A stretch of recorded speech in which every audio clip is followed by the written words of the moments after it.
안녕하세요, 시청자 여러분. 최유정 전문가입니다. 지난주 오랜 조정 끝에 반등과 장대 양봉이 나오면서 이제 다시 시작이다라는 기대감이 있었는데요.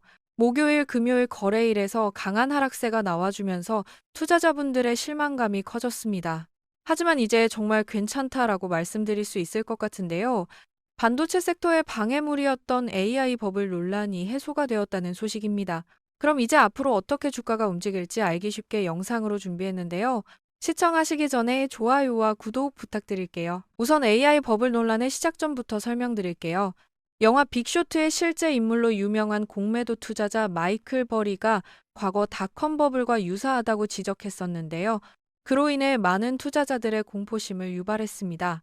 엔비디아, 애플과 같은 대형 기술주 중심으로 강한 조정이 나왔고 그 영향이 국내 증시까지 이어지며 반도체, 로봇, AI, 2차 전지가 약세를 보였습니다. 하지만 지금은 상황이 바뀌었는데요. 마이클 버리의 투자자문사 등록 지위를 잃었다는 소식입니다. 현재 시장에서는 AI 거품론에 베팅했다가 손해를 본 것으로 추측하고 있는데요. 최근 월가에서도 버블 붕괴 단계로 보기에는 과도하다는 분석이 나왔습니다. 여기에 테슬라의 일론 머스크가 올린 트위터의 내용이 한층 더 신뢰도를 키워주고 있는데요. 현재 AI 컴퓨팅 기술에 막대한 돈이 투자되고 있지만 아직도 가야 할 길은 멀다고 언급했죠. 그만큼 AI 기술의 전망이 크다는 것으로 해석이 가능합니다. 또한 구글에서 미국 텍사스의 데이트 센터 3곳을 신설하며 58조 원 초대형 투자를 발표했습니다. 이처럼 버블 논란에 굴하지 않고 그 이상의 성장을 보여주고 있는데요.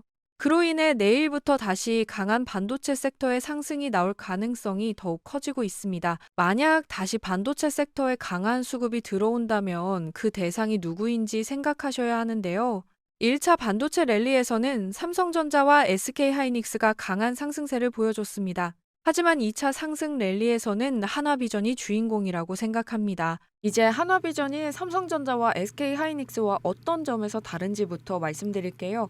먼저 메모리 수요가 폭발적으로 늘어나기 시작하면 1차적으로는 직접 메모리를 생산하는 기업들이 실적 수혜를 가장 먼저 보게 됩니다.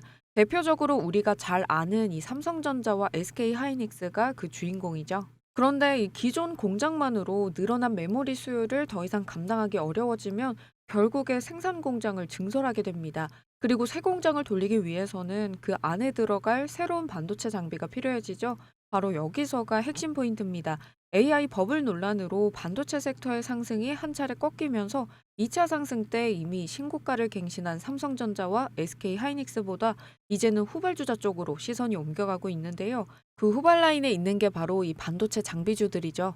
하지만 그렇다고 해서 모든 반도체 장비주가 다 같은 건 아닙니다. 그중에서도 뚜렷한 모멘텀과 실적이 함께 받쳐줘야겠죠. 사실 4분기부터 하나비전의 실적 개선은 이 어느 정도 기정사실처럼 보고 있는 분위기인데요. 핵심은 모호한 기대가 아니라 이미 눈에 보이는 확정된 수준입니다. 올해 하나비전의 자회사인 한화세미텍은 SK하이닉스로부터 이 HBM용 TC 본더 계약을 잇따라 수주했고 누적 규모는 약 800억 원 안팎으로 알려져 있는데요. 참고로 관련 업계 보도에 따르면 TC본더 한 대의 가격은 대략 20억에서 25억 수준으로 추정되고 있습니다. 여기에 SK하이닉스가 생산 확대 과정에서 연내 60에서 80대 추가 도입을 검토했다는 얘기까지 나왔죠. 단순히 수량의 단가만 곱해봐도 앞으로 열릴 수 있는 이 잠재 매출 풀의 규모가 꽤 크다는 게 느껴지실 거예요.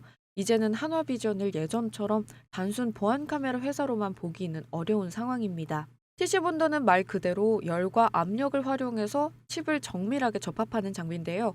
쉽게 말해서 HBM을 여러 층으로 쌓아 올릴 때 이 적층 구조를 흔들림 없이 꾹 눌러 붙여주는 공정의 핵심 심장 같은 역할을 하는 장비라고 보시면 되는데요.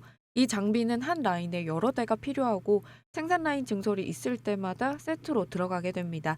그래서 HBM 증설 사이클이 본격화되면 장비 수량이 크게 늘어날 수 있는 구조입니다.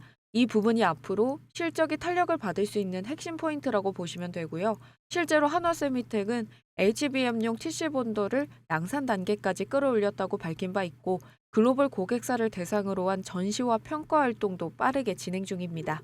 한편 메모리 성능이 빠르게 고도화되면서 반도체 장비의 기술력 역시 이미 다음 세대를 향해 가고 있는데요. 시장은 앞으로 하이브리드 본딩을 차세대 표준으로 보는 분위기입니다.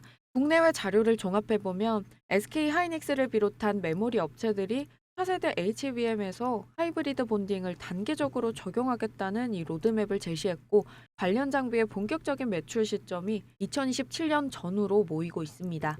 하이브리드 본더 시장은 규모 자체가 지금과는 급이 다릅니다.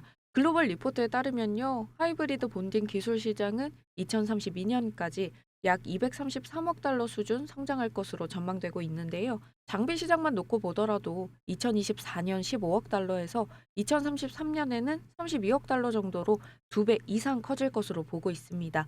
원화로 단순 환산하면 기술 시장은 약 30조 원, 장비 시장은 약 4조 원 규모라서요. 조단위 시장이라는 표현이 과장이 아닙니다. 산업비전은 내년 초 하이브리드 본더 출시 계획을 내놓은 상태고, 이미 SK 하이닉스의 샘플 장비를 공급해서 성능과 안정성 데이터를 축적해왔던 보도도 이어지고 있습니다. 여기에 연간 약 600억 원 수준의 연구개발비 투자와 핵심 공정의 내재화 추진까지 더해지면서 하이브리드 본더 시장을 본격적으로 준비하고 있는 모습인데요. 타이밍 측면에서도 긍정적인 부분이 있습니다. 시장에서는 하이브리드 본딩 도입 시점을 대체로 HBM4E 구간에서 HBM5 구간으로 보는 시각이 우세한데요. 삼성은 공식 보도를 통해서 HBM4E 16단 구간에서 하이브리드 본딩 도입을 검토하고 있다고 언급했습니다. SK 하이닉스 역시 HBM4 개발을 마치고 양산 준비에 들어갔다고 밝혔고, 차세대로의 전환을 서두르고 있습니다. 이 흐름 속에서 한화비전이 양산 퀄리피케이션을 통과하고 초기 수주까지 이어낸다면 반도체 장비주 안에서 사실상 대장주 스토리를 가져갈 수 있는 토대가 충분해지는 셈입니다. 정리해보면 3분기 실적의 컨센서스를 밑돈 부분은 분명 아쉬웠지만, 장비 부문에서는 70본더 실질 수주와 하이브리드 본더 관련 진척이 동시에 나타나고 있습니다. 결국 지금은 단기적인 주가 변동보다는 중장기 성장축을 중심에 두고 볼 시점인데요. 앞으로는 수주 공시와 고객사 다변화, 실적 개선 이 세 가지 체크 포인트를 놓치지 않는 게 중요하겠죠. 그렇다면 이 흐름이 다시 한번 강하게 분출되는 시점은 언제가 될까요? 하이닉스의 라인 증설 일정과 하이브리드 본더 평가 결과가 맞물리는 순간, 그때는 차트 위에서 완전히 다른 모양의 캔들을 보게 될 수도 있습니다. 앞으로 이어지는 뉴스 흐름 속에서 바로 그 단서를 하나씩 찾아가 보도록 하겠습니다. 마지막으로 기술적인 부분으로 정리해 보겠습니다. 먼저 기준선을 하나 잡아보면요, 이 과거 주가 흐름에서 강한 지지로 작용했던 구간이 지금은 저항으로 바뀐 상태입니다. 따라서 이 가격대를 뚫어내는지가 1차 관찰 포인트가 될 거고요. 동시에 과거에 크게 개파락이 나왔던 45,000원 부근을 1차 지지선으로 보시길 바랍니다. 단기적으로는 이 구간 안에서 박스권 흐름이 이어질 가능성이 큰 만큼 이 범위 안에서 주가 움직임을 편안한 마음으로 지켜보시면서 새로운 이슈가 나오는지 차분하게 확인해 보시면 좋을 것 같습니다. 그리고 여러분께 한 가지 부탁을 드리고 싶은데요. 앞으로는 조금이라도 더 실질적인 도움을 드리기 위해 시청자분들 각각의 상황에 맞춘 대응 전략도 준비해 보려고 합니다. 그러려면 우선 여러분의 평단가를 아는 게 중요해서요. 유튜브 댓글에 본인의 평단가를 남겨주시면 다음 영상 준비할 때 큰 도움이 될 것 같습니다. 많은 참여 부탁드리고요. 내일 월요일 장마감 영상으로 다시 돌아오겠습니다. 감사합니다.